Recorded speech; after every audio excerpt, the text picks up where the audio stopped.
अस्सलामुअलैकुम dear friends, एक और वीडियो के साथ मैं हूं यावर अमीर गुजर एडवोकेट और आप देख रहे हैं लॉ इन। आज हमने स्टार्ट करना है क्रिमिनल मेजर एक्ट की स्टडी में पीपीसी के चैप्टर 11 को, जो कि स्टार्ट हो रहा है सेक्शन 191 से, और ये है of false evidence and offences against public justice. कि कोई झूठा एविडेंस देता है और वो मामलात हैं जो ऑफेंस है वो रिलेटेड हैं अवामी इंसाफ से मुतल्लिका जो जराइम हैं, जो ऑफेंसेस हैं, उनके बारे में। सेक्शन 191 गिविंग फॉल्स एविडेंस, कोई झूठा सबूत पेश करना।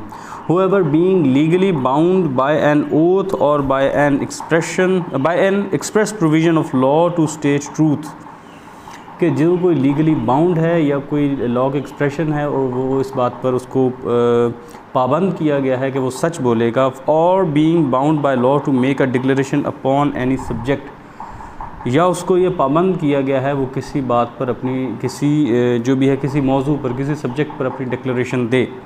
Makes any statement which is false, और फिर वो ऐसा बयान देता है जो कि झूठा है। और which he either knows or believes to be false or does not believe to be true, या वो ऐसा है कि वो उस पर यकीन रखता है, वो जानता है या ये यकीन रखता है कि ये जो मैं बात कर रहा हूँ ये झूठ पर मबनी है, ये झूठी है या ये दुरुस्त नहीं है। Is said to give false evidence, तो फिर कहा जाएगा कि उसने झूठी शहादत दी, उसने फॉल्स एविडेंस पेश किया है।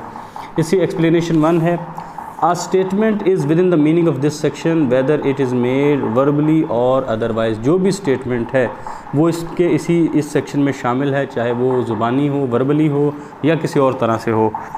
अच्छा, एक्सप्लेनेशन 2 है, a false statement as to the belief of the person attesting is within the meaning of this section. False statement as to believe the person, कि जो बंदा उसकी अटेस्टेशन कर रहा है, उसको अटेस्ट कर रहा है, वो भी इसी सेक्शन में आता है। And a person may be guilty of giving false evidence by stating that he believes a thing which he does not believe, तो फिर वो भी गिल्टी होगा फॉल्स एविडेंस देने का अगर वो कहता है कि मैं इसको सच मानता हूँ हालांकि वो उसे सच नहीं मानता। As well as by stating that he knows a thing which he does not know, या फिर वो ये स्टेट करता है कि मैं इसे जानता हूँ हालांकि वो इसे नहीं जानता होता। तो यानी इस एक्सप्लेनेशन 2 जो हमें बता रही है कि जो किसी जो अटेस्ट करता है किसी चीज़ को, as to the belief of the person attesting is within, जो अटेस्टिंग है करने वाला है वो भी इन्हीं मीनिंग में, इस सेक्शन के मीनिंग्स में आता है। To the belief of the person attesting is, वो फॉल्स स्टेटमेंट जो उस देने वाले की जो उसको अटेस्ट कर रहा है उसके बिलीफ के मुताबिक है। As to the belief of the person attesting, जो उसकी तस्दीक कर रहा है वो भी इसी मानों में आएगा। यानी जो अटेस्ट करने वाला है वो भी गिल्टी हो सकता है कि अगर वो जानता ही नहीं था किसी मामले में और वो कह देता है कि मैं इसे जानता हूँ, या वो जानता है कि ये किसी और तरह से बात है और वो कह देता है कि नहीं इस तरह से बात है, तो फिर वो भी इसी सेक्शन में, इस सेक्शन के मीनिंग्स में वो आ रहा है। आगे जिसकी इलस्ट्रेशंस हैं, A in support of a just claim which B has against Z. A जो है एक मुनसिफाना क्लेम है बी का और वो अगेंस्ट है जी के। फॉर 1000 रुपीज़, 1000 लेता है। Falsely swear on a trial that he heard Z admit the justice of B's claim, और वो ये कहता है 1000 रुपये लेकर वो ये झूठी शहादत देता है कि दरअसल मैं जानता हूँ कि बी कह रहा था कि जी का जो दावा है वो सच्चा है। A has given false evidence, तो फिर ए ने जो है वो झूठी शहादत दी है। आगे है जी B, A being bound by an oath to state the truth states that he believes a certain signature to be the handwriting of Z. A के ऊपर ये पाबंद किया गया था उसको ओथ के ज़रिए कि वो सच बोलेगा, और वो कहता है कि ये जो हैंड राइटिंग है वो जी की है। When he does not believe it to be the handwriting of Z, जबकि वो ये बिलीव करता है कि ये जी है कि हैंड राइटिंग है ही नहीं। Where A states that which he knows to be false and therefore gives false evidence। यहाँ A जो बयान दे रहा है जो वो जानता है कि झूठा है, तो यहाँ पर मुराद है कि वो एक झूठी शहादत दे रहा है। आगे C है, A knowing the general character of Z's hand writing. A जो है वो Z के हैंड राइटिंग के जनरल जो कैरेक्टर हैं उनको जानता है। State that he believes a certain signature to be the handwriting of Z, और ए जो कहता है कि ये जो जितना मेरा अंदाज़ा है ये जो सिग्नेचर हैं ये जी के हैं। A in good faith believing it to be so, और इन गुड फेथ वो ये जानता है कि ये बात ऐसी ही है। Here a statement is merely as to his belief and is true as to his belief, और ये जो बात है ये उसके यकीन की हद तक ये जो बात है ना वो सच है। And therefore although signature may not be handwriting of Z, तो हो सकता है ये सिग्नेचर जी के ना हो। A has not given false evidence, तो ए ने फॉल्स एविडेंस नहीं दिया है।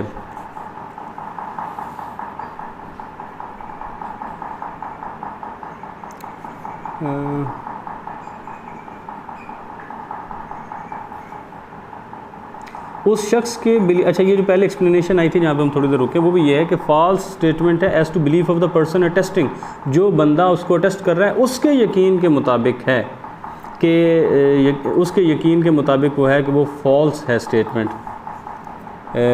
और उसने दी क्या है कि उसने कोई सी चीज़ को जिसको वो नहीं जानता था, सॉरी जिसको वो नहीं समझता था कि सच है, और उसने कह दिया उस चीज़ को कि वो सच है जिस पर वो नहीं यकीन रखता था। या उसने कह दिया कि ये इस चीज़ को जानता है हालांकि वो उससे नहीं जानता। ये भी बात हो रही है उसके अपने यकीन की हद तक। और यहाँ जो है इसमें भी बात हो रही है कि अगर ए के यकीन में यही है कि इस तरह के जो हम अगर जनरल कैरेक्टर्स देखें किसी की राइटिंग है तो जी की जो राइटिंग है वो ऐसी है। अब बेशक वो जी की राइटिंग नहीं थी, लेकिन इसने अपने गुड फेथ में जो अपनी असेसमेंट के मुताबिक अपने बिलीफ की हद तक इसने सही बताया, तो फिर इसने फॉल्स एविडेंस नहीं प्रोड्यूस किया। ए बीइंग बाउंड, अच्छा इसका है डी पैराग्राफ है। A being bound by an oath to state the truth states that he knows that Z was at the particular place on a particular day. A जो था उसको legally bound किया गया था कि आपने सही बात करनी है, आपने सच बात करनी है। और वो कहता है कि वो ये बयान करता है कि मैं जानता हूँ कि जनाब जी जो फ़लाँ दिन फ़लाँ मकाम पर मौजूद था। Not knowing any thing upon the subject, हालांकि वो सब्जेक्ट के बारे में जानता कुछ नहीं था। A gives false evidence whether Z was at this place on that name or not, on the day named or not। तो फिर अब चाहे ए जी जो था वो उस जगह पे मौजूद था या नहीं था, ए ने शहादत जो दी है वो झूठी शहादत दी है। यानी ए को ये कहा था कि आपने सच बताना है, और वो कहता है कि जी फ़लाँ जगह पे मौजूद था। ठीक है, मैं ये जानता हूँ कि जी फ़लाँ जगह पे मौजूद था, हालांकि ये नहीं जानता कि वो उस जगह पे मौजूद था या नहीं था। तो अब ये फैक्टिव मटेरियल हो जाएगा कि जी वहाँ पे मौजूद था या नहीं था। बात ये रही थी कि इसको पता है कि वहाँ पे मौजूद था या नहीं था। अगर इसने ये कह दिया कि मैं जानता हूँ कि वहाँ मौजूद था हालांकि इसे मालूम नहीं था, तो जी बेशक उस जगह पर था या नहीं था, अगर होता तो भी इसने जो है एक झूठी शहादत दी है। उस ख़ास दिन उस ख़ास मकाम पर अगर नहीं था तो इसने अगर इसको मालूम नहीं था तो फिर चाहे ये वहाँ था या वहाँ नहीं था जी, तो भी इसने झूठी शहादत दी है। An interpreter or translator gives a certificate as a true interpretation or translation of a statement or document which is bound by oath to interpret or translate truly. A जो है वो एक इंटरप्रेटर है, ये ट्रांसलेटर है, वो किसी चीज़ को सर्टिफाई कर देता है कि इसकी सही ट्रांसलेशन ये है या इसकी सही स्टेटमेंट, किसी डॉक्यूमेंट को या स्टेटमेंट को अगर वो ट्रांसलेट कर देता है या इंटरप्रेट कर देता है, जबकि वो लीगली बाउंड था कि उसने बिल्कुल सही सच बात करनी थी उसने। That which is not and which he does not believe to be a true interpretation or translation, और इसने वो जो ट्रांसलेशन की है वो ट्रांसलेशन ये जानता है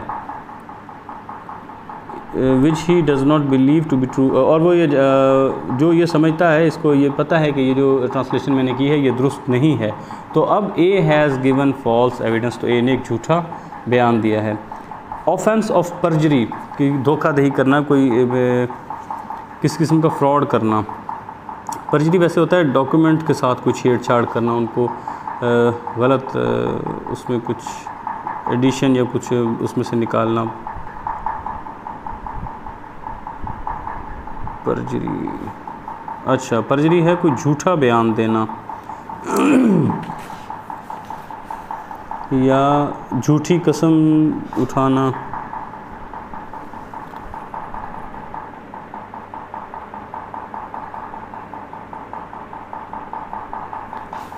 Witness cannot be charged under section 191 PPC for making contradictory statement while appearing in court unless he fails to reconcile true statement। जो विटनेस हैं वो अगर कोर्ट में अपीयर होते हैं तो उनको कॉन्ट्राडिक्टरी स्टेटमेंट पर चार्ज नहीं किया जा सकता अंडर सेक्शन 191।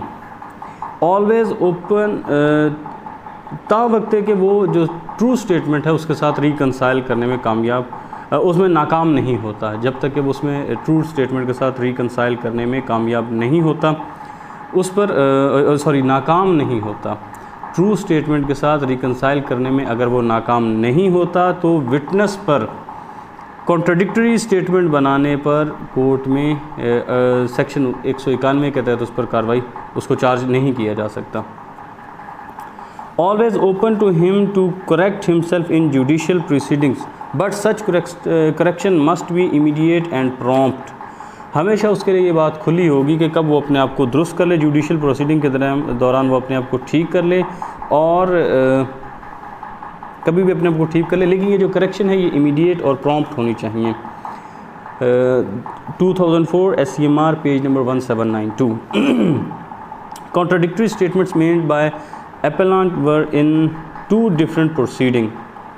जो appellant ने जो स्टेटमेंट दी थी वो कॉन्ट्राडिक्टरी थी और वो 2 मुख्तलिफ प्रोसीडिंग्स में उसने दी थी। Earlier before police and later in court, पहली उसने पुलिस के सामने दी थी, दूसरी कोर्ट के सामने दी थी। During judicial proceedings, judicial proceeding के दरमियान एक स्टेटमेंट उसने कोर्ट में दी है और एक पुलिस के सामने दी और वो दोनों आपस में कॉन्ट्राडिक्ट कर रही थी। Witness has a locus poenitentiae to correct himself and that would not amount to perjury. इसके पास जो है ये इख्तियार होगा कि वो अपने आप को दुरुस्त कर सके और ये जो है ये किसी भी तरह की उसमें नहीं आएगा, परजरी में नहीं आएगा। इसमें एक ये जो वर्ड आया है इसको देखते हैं, ये क्या है, Lucas पोनेटेंशिया।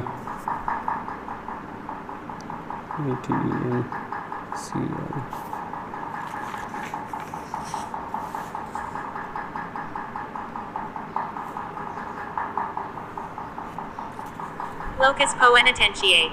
Opportunity to withdraw from an ongoing process of committing oneself to an obligation before such commitment is finalized। यानी उसके पास एक मौका है कि अभी भी अगर वो किसी चीज़ से विड्रॉ होना चाहता है तो कर ले, अभी वो प्रोसेस है कमिटमेंट का वो चल रहा है, वो फाइनलाइज नहीं हुआ है। हाँ, या फिर उसको ये है कि एक अपॉर्चुनिटी है किसी को देना कि वो क्राइम से बचने के लिए अभी भी उसके पास मौका है कि वो क्राइम से बच जाए बिफोर इट्स टू लेट, कबल इससे कि बहुत देर हो जाए।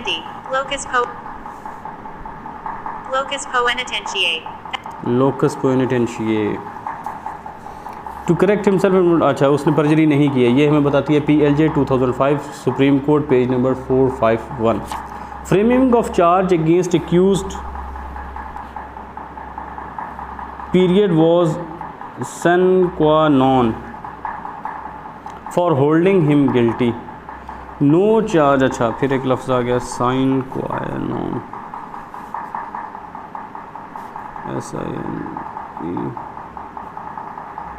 sine qua non.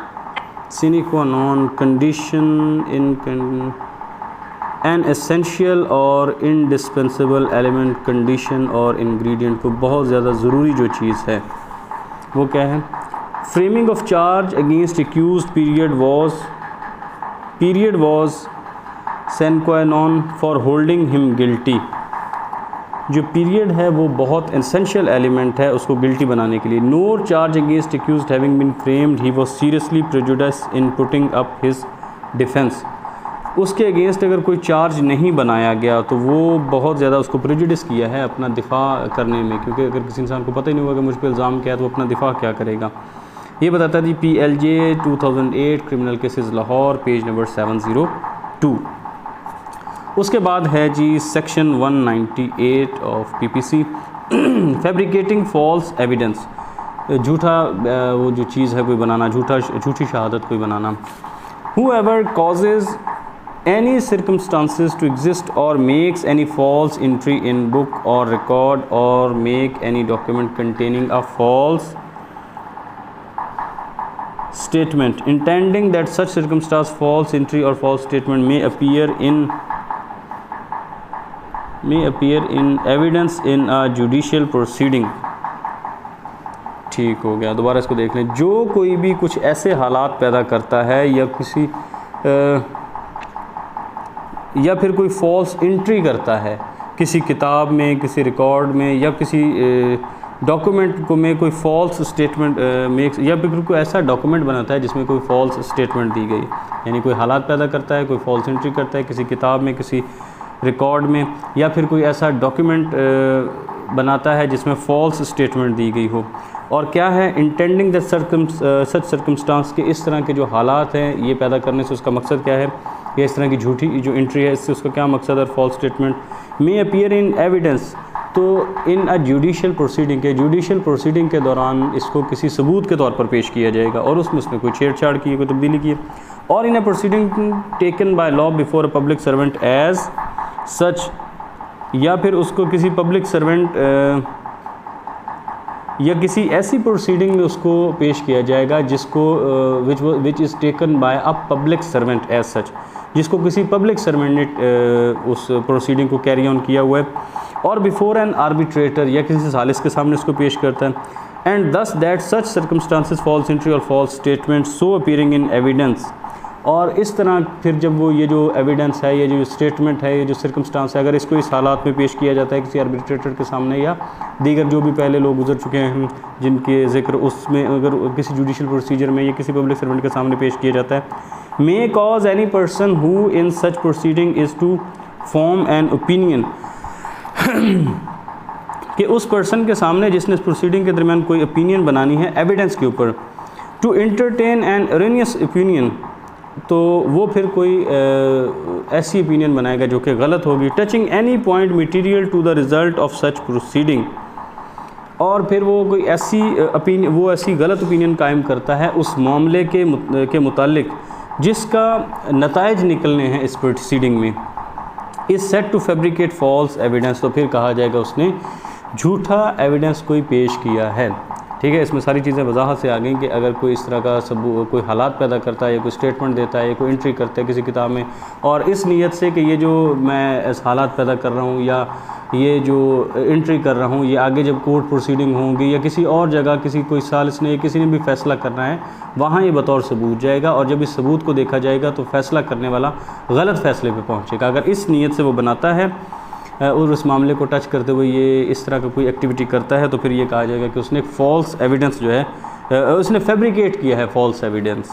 आगे है जी इसकी illustration, A puts jewels into a box belonging to ji.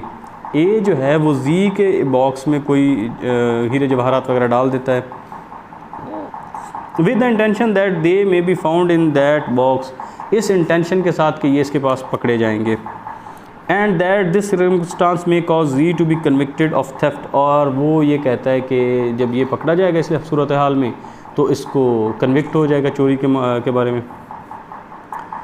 He has fabricated false evidence, तो उसने उसने फैब्रिकेट किया है फॉल्स एविडेंस। आगे है जी बी इसका paragraph, A makes a false entry in his shop book for the purpose of using it as corroborative evidence in court of justice. A has fabricated false evidence, A जो है वो अपनी जो shop book थी, जो किताब का जो रोज़नामचा था या रजिस्टर था जो भी था, उसमें कुछ इस तरह से एंट्री करता है, फॉल्स एंट्री करता है अपनी शॉप बुक में, ताकि ये कल को कोरबरेटिव एविडेंस बन जाए जब इसको कोर्ट ऑफ जस्टिस में पेश किया जाएगा। तो उसने एक फैब्रिकेटेड फॉल्स, तो he has fabricated false evidence, उसने झूठा एविडेंस फैब्रिकेट किया है। आगे है इसका सी, A with the intention of causing Z to be convicted of a criminal conspiracy writes a letter in imitation of Z's handwriting। A जो है वो चाहता है कि Z को किसी क्रिमिनल कॉन्स्पिरेसी का कन्विक्ट कर दिया जाए, तो वो एक राइटिंग लिखता है, एक लेटर लिखता है, और वो उसमें ये कोशिश करता है कि ये Z की हैंड राइटिंग के मुशाबे लगे, purporting to be addressed to an accomplice in such criminal conspiracy, और उसका मकसद ये बताता है कि ये इसमें दरअसल जो और कोई शरीक जुर्म था उसको एड्रेस किया गया है इस लेटर में, यानी जी ने अपने किसी शरीक जुर्म को लेटर लिखा है, ऐसा शो किया जा रहा है। And puts the letter in a place where he knows that the officer of police are likely to search, और उसको उस जगह पे रख देता है जहाँ उसको ये इस बात का यकीन है कि अगर पुलिस ऑफिसर आता है तो इस जगह से सर्च करेगा तो ये उसके हाथ लग जाना चाहिए। A has fabricated false evidence, तो ए ने फॉल्स एविडेंस फैब्रिकेट किया है। आगे इस पे कमेंट्री दी हुई है सेक्शन 192 पे। Neither second signatory of lineman nor other witness had appeared in court of that report and that having not been proved ended in acquittal and state did not file any appeal. कि कोई भी जो signatory था या उस line में कोई भी जो और फ़र्द था, वो कोई दूसरा विटनेस था, वो कोर्ट में इस रिपोर्ट के लिए पेश नहीं हुआ, इसलिए वो जो थी वो साबित ही नहीं हुआ और इसका जो है अंजाम वो एक्विटल पर हुआ और स्टेट ने जो अपील है वो नहीं फ़ाइल की। PLJ 2005 Supreme court page number 451। Accused belong to an educated class of society and being first offenders reduced sentence awarded to them। जो accused था वो एक पढ़े लिखे तबके से ताल्लुक़ रखता था और उसने पहली दफ़ा कोई ऐसा ऑफेंस कमिट किया था, तो उसका जो सेंटेंस था वो उसमें थोड़ी कमी कर दी गई थी। PLJ 2002 Supreme court page number 449। आगे जी section 193 punishment of false evidence, झूठा जो सबूत है उसकी पनिशमेंट क्या होगी। Whoever intentionally gives false evidence in any stage of a judicial proceeding, जो कोई भी judicial proceeding के किसी भी स्टेज पर अगर कोई false evidence देता है और fabricates false evidence for the purpose of being used in any stage of a judicial proceeding, stage of a judicial proceeding, या कोई fabricate करता है false evidence इस मकसद से कि ये जुडिशल प्रोसीडिंग में किसी भी सतह पे जाके किसी भी मौके पर जाके ये इस्तेमाल होगा, शैल be punished with imprisonment of either description, तो किसी भी डिस्क्रिप्शन की उसको पनिशमेंट दी जा सकती है, इम्प्रिजनमेंट की पनिशमेंट दी जा सकती है for a term which may extend to 7 years, 7 साल तक उसको सज़ा हो सकती है। And shall also be liable to fine, और उसके साथ जुर्माना भी होगा। तो उसको 7 साल तक का 7 साल तक की ईदर डिस्क्रिप्शन की इम्प्रिजनमेंट हो सकती है और उसके साथ shall also be liable to fine, और उसके साथ साथ उसको जुर्माना भी होगा। एक मिनट,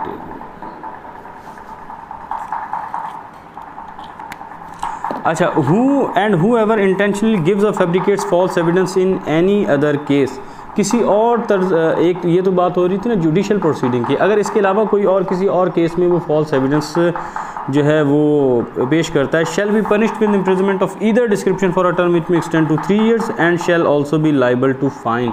और ये कि अगर वो कोई जुडिशल प्रोसीडिंग के अलावा किसी और मकसद के लिए अगर कोई फॉल्स देता है या फैब्रिकेट करता है, कोई फॉल्स एविडेंस देता है या फॉल्स एविडेंस फैब्रिकेट करता है, तो फिर उसको ईदर डिस्क्रिप्शन की इम्प्रिजनमेंट हो सकती है 3 साल तक की, और इसके साथ जुर्माना भी होगा। एंड है, और नहीं है, यानी एंड है, OR वाला और नहीं है, एंड इसमें यानी दोनों चीज़ें होंगी, कैद भी होगी और जुर्माना भी होगा। एक्सप्लेनेशन 1 है, a trial before a court material is a judicial court martial, अगर कोर्ट मार्शल में कोई ट्रायल हो रहा है तो वो भी जुडिशियल प्रोसीडिंग ही है। एक्सप्लेनेशन 2 है, an investigation directed by law preliminary to a proceeding before a court of justice is a stage of judicial proceeding. अगर कोई इन्वेस्टिगेशन डायरेक्ट की गई है इब्तदाई तौर पर, प्रीलिमिनरी तौर पर, प्रोसीडिंग से पहले कि कोर्ट ऑफ जस्टिस में कोई प्रोसीडिंग चलने से पहले कोई इब्तदाई तहकीकात अगर की गई हैं तो वो डायरेक्ट की गई हैं बाय लॉ, कानूनी तौर पर, तो वो भी जुडिशियल प्रोसीडिंग की एक स्टेज है। Though that investigation may not take place before a court of justice, अगरचे वो इन्वेस्टिगेशन कोर्ट ऑफ जस्टिस के सामने नहीं टेक प्लेस हुई, उनके सामने नहीं वाक़ हुई, चाहे उनके सामने वाक़ नहीं हुई, लेकिन ये भी उसकी एक स्टेज है, उसका एक हिस्सा है बाय लॉ, उसके साथ यानी एक नतीजी चीज़ है। तो इसमें भी अगर कोई करेगा तो फिर वो जुडिशियल प्रोसीडिंग ही शुमार होगी, अगर इसमें कोई फॉल्स एविडेंस गिव करता है या फैब्रिकेट करता है। आगे इलस्ट्रेशन है जिनको ओमिट कर दिया गया है बाय ऑर्डिनेंस 27 ऑफ 1981। आगे एक्सप्लेनेशन 3 इसकी दी गई हुई है, an investigation directed by a court of justice according to law. अब क्या है कि कोई इन्वेस्टिगेशन है जिसको कोर्ट के थ्रू डायरेक्ट किया गया है लॉ के मुताबिक, and conducted under the authority of a court of justice, और इसको कोर्ट ऑफ जस्टिस की अथॉरिटी में उसको कंडक्ट किया गया है, is a stage of a judicial proceeding, तो ये भी जुडिशियल प्रोसीडिंग की एक जगह है। Though that investigation may not take place before a court of justice, अगरचे ये कोर्ट ऑफ जस्टिस के सामने ये टेक प्लेस नहीं होती तो भी यानी अगर कोई इन्वेस्टिगेशन है वो कोर्ट ऑफ जस्टिस अगर डायरेक्ट ही हैं और उनकी अथॉरिटी के अंडर कंडक्ट होती है तो वो भी जुडिशियल प्रोसीडिंग ही होंगी। आगे एक इलस्ट्रेशन दी है जी इसकी, A in an inquiry before an officer deputed by a court of justice to ascertain on the spot the boundaries of land.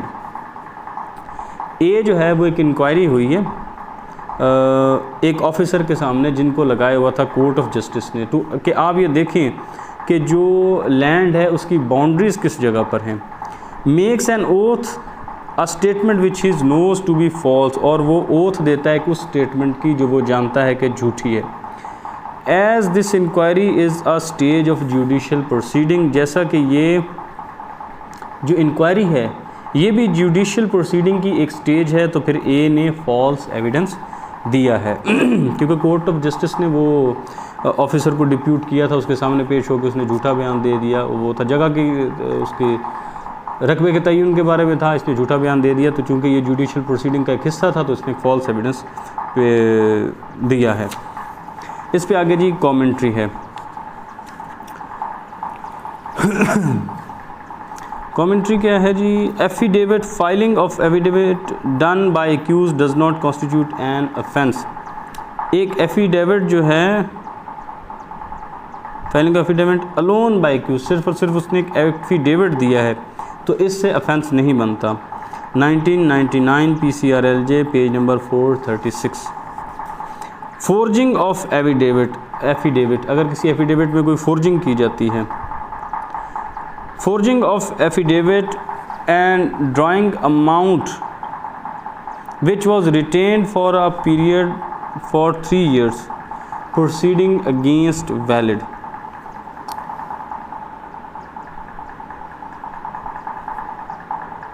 FORGI Forging. Forge. C. For the act of beating or working iron to shape, Forgery. An amount. Fabricate करना, किसी चीज़ को तब्दील करना या उसका कोई झूठी चीज़ बनाना, कोई इन्वेंशन करना, उसमें किसी तरह की तब्दीली करना, ये होगा फोर्जिंग। कि अब उसमें किसी तरह की तब्दीली करता है और इसमें जो मीनिंग्स है उनमें से समझ आ रही है, एक तो ये कि पहले से कोई चीज़ मौजूद है और उसको तब्दील किया जाए फ्रॉडलेंटली, या दूसरा ये है कि कोई चीज़ खुद से पैदा की जाए। दोनों ये है जी forging of affidavit. Forging of affidavit and drawing amount which was retained for a period of 3 years, 3 साल के लिए वो चीज़ ली थी और फिर उसमें जो डॉक्यूमेंट था उसके साथ कोई छेड़छाड़ की गई एफिडेविट में, तो इसके अगेंस्ट जो प्रोसीडिंग्स हैं वो वैलिड होंगी। 2002 PCRLJ page number 138। Conviction without proper opportunity to contest charge, conviction हो गई है, प्रॉपर उसको अपॉर्चुनिटी दिया गया था, अपने प्रॉपर अपॉर्चुनिटी नहीं दी गई कि वो अपने चार्ज को कंटेस्ट करता, तो ये बयान किया गया 1987 PCRLJ पेज नंबर 34। आगे परजरी है। Perjury is one of the most heinous social and moral offence. Forging है जी बनावटी या फैब्रिकेटेड, यानी एक चीज़ है कि आप पहले से मौजूद चीज़ है उसमें कोई तब्दीली करते हो, एक है कि आप बनाते ही जाली हो, फर्जी हो, तो यानी ये दोनों मानों में इस्तेमाल हो रहा है फोर्जिंग। परजरी जो है ये एक बहुत ही संगीन जुर्म है समाजी तौर पर भी और इखलाकी तौर पर। It is not only an offence punishable under law but it is against injunctions of holy Quran, बल्कि ये कुरान की जो अहकामात हैं उनकी भी खिलाफ वर्जी है। Any person who deliberately tells a lie during solemn proceeding of a court of law, जो कोर्ट की प्रोसीडिंग के दौरान अगर कोई इस तरह का झूठ बोलता है, ये सोलमन मेरे ख्याल में है यहाँ पर संजीदा के मानों में, SOLEMN, Solemn. solemn, religiously inspiring, cheerless, gloomy, ठीक है, सोबर, वही उन मानों में आ रहा है। कोर्ट की संजीदा और मुकद्दस जो प्रोसीडिंग्स हैं दोनों ही मानों में इस्तेमाल हो रहा है। Religious ceremonies is sacred, Solemn mass.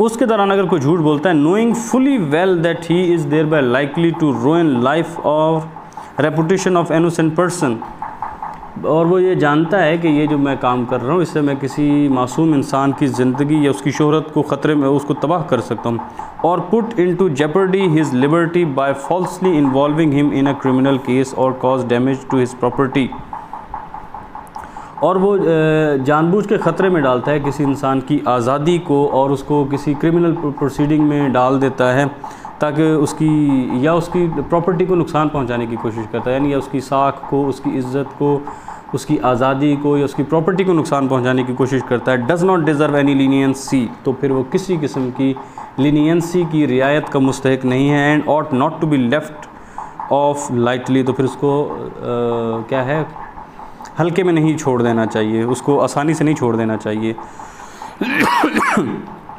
PLJ 2001 criminal cases Lahore, page number 1084। Affidavit not disclosing which part based on belief and which on knowledge, section 193 not attracted. Affidavit में ये बात वाज़े नहीं की गई थी कि इसका कौन सा हिस्सा जो है वो बिलीफ पे डिपेंड करता है और कौन सा हिस्सा है जो वो नॉलेज पे डिपेंड करता है, तो फिर सेक्शन 193 अट्रैक्ट नहीं होगा इसमें। 1971 PCRLJ page number 1021। Accused given benefit of doubt in main case, same can be extended under section 193। Main case में अगर एक्यूज को बेनिफिट ऑफ डाउट दिया गया है तो वो सेक्शन 193 तक भी एक्सटेंड हो सकता है। PLD 1984 supreme court page number 184। Defence witness giving false evidence, जो डिफेंस विटनेस था उसने फॉल्स एविडेंस दिया। PLD 1983 FSC page number 209। No bar for a private person to move court, कोई भी बार नहीं है प्राइवेट पर्सन के लिए कि वो आके कोर्ट का दरवाज़ा खटखटाए। PLD 1981 supreme Court Azad Jammu and Kashmir page number 86।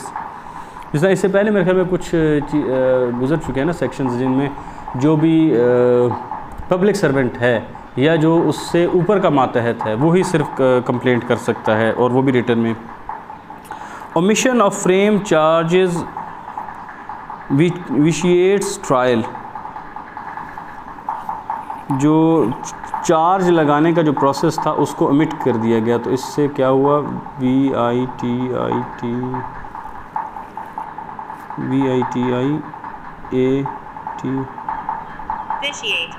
Vitiate, spoil, बर्बाद करना, ख़राब करना। तो उसने ट्रायल को ख़राब किया। 1993 MLD page number 1738। Witness honestly confused, inadvertent slip ignored, वो ईमानदारी से ना, दयानतदारी से वो कंफ्यूज हो गया किसी बात में और किसी स्लिप को, inadvertent,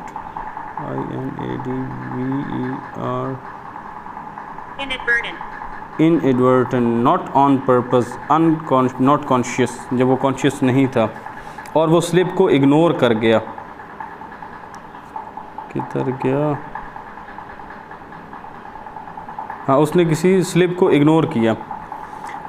1993 PCRLJ page number 547। Mens rea which is an essential ingredient of every criminal offence lacking case not proved beyond any shadow of doubt.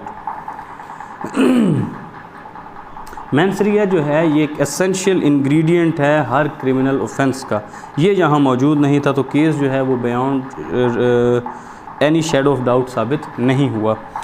204 criminal Pakistan criminal law journal PCRLJ page number 1682। Making of contradictory statements irreconcilable with each other, अगर कोई ऐसी statement दी हैं जो कि एक दूसरे के साथ मेल नहीं खाते तो ये परजरी होगी, ये बताती है 1987 MLD page number 2121। Prosecution witness committing perjury, जो प्रोसिक्यूशन के विटनेस थे उन्होंने परजरी कमिट की। 1989 PCRLJ page number 2112। Making of contradictory statement irreconcilable with each other perjury, ये भी परजरी होगा, ये हम पहले ये भी साइटेशन कवर कर चुके हैं। प्रोसिक्यूशन विटनेस कमिटिंग परजरी, प्रोसिक्यूशन के जो विटनेस थे उन्होंने परजरी कमिट की, ये भी हो चुका है। Discretion to proceed against a person for making perjury can only be exercised if court gives finding that in fact perjury was committed before it. किसी शख्स के खिलाफ अगर परजरी की जो प्रोसीडिंग करनी है तो ये तब ही प्रोसीड की जा सकती हैं जब कोर्ट ये कहती है, इफ़ कोर्ट गिव्स, कोर्ट ये फाइंडिंग देती है कि इनफैक्ट उसके सामने परजरी की गई है, तो फिर उसके खिलाफ प्रोसीडिंग शुरू की जाती हैं। Discretion to proceed against a person for making perjury can only be exercise, ये सिर्फ तब ही एक्सरसाइज की जाती हैं if court gives finding that in fact perjury was committed before it. अगर कोर्ट ये कहती है कि इसके सामने परजरी हुई है तो फिर ही उस पर्सन के खिलाफ जो प्रोसीडिंग है वो की जा सकती हैं। ये बताती है PLJ 2001 Supreme Court Azad Jammu and Kashmir page number 280। Rent controller और family court, civil courts within the meaning of section 476 CRPC। Civil code भी इसके मानों में आ रही हैं, जो सेक्शन 476 है CRPC का। 2001 PCRLJ 1976। Show cause notice, show cause notice issued by sessions judge could not be presumed to be a complaint in writing by inquiry officer upon which cognizance was taken। Show cause notice issue किया था session जज साहब ने, इसको नहीं ख्याल किया जा सकता कि ये एक कंप्लेंट है राइटिंग में इंक्वायरी ऑफिसर की जिस पर कॉग्निजेंस ली गई है। Complaint in writing was a mandatory requirement under the law to take cognizance. Cognizance लेनी है तो फिर इन राइटिंग कंप्लेन होना रिक्वायरमेंट है, मैंडेटरी रिक्वायरमेंट है, which was missing in the case, जो कि केस में मिसिंग था। सिर्फ सेशंस जज के साहब की तरफ से ये शो कॉज नोटिस इशू कर देना ये काफ़ी नहीं है, क्योंकि उसको कंप्लेंट नहीं समझा जा सकता कि जिस पर कॉग्निजेंस ली गई है, बल्कि अलहदा से कंप्लेंट इन राइटिंग होनी चाहिए। ये एक मैंडेटरी रिक्वायरमेंट है लॉ की, ताकि इसकी अगर कॉग्निजेंस लेनी हो तो। ये हमें बताता है PLJ 2007 criminal cases Karachi page number 169। इसका स्कोप क्या है? Accused complainant in FIR raised from a sworn statement and his case was full covered under section 193 PPC conviction। accused जो था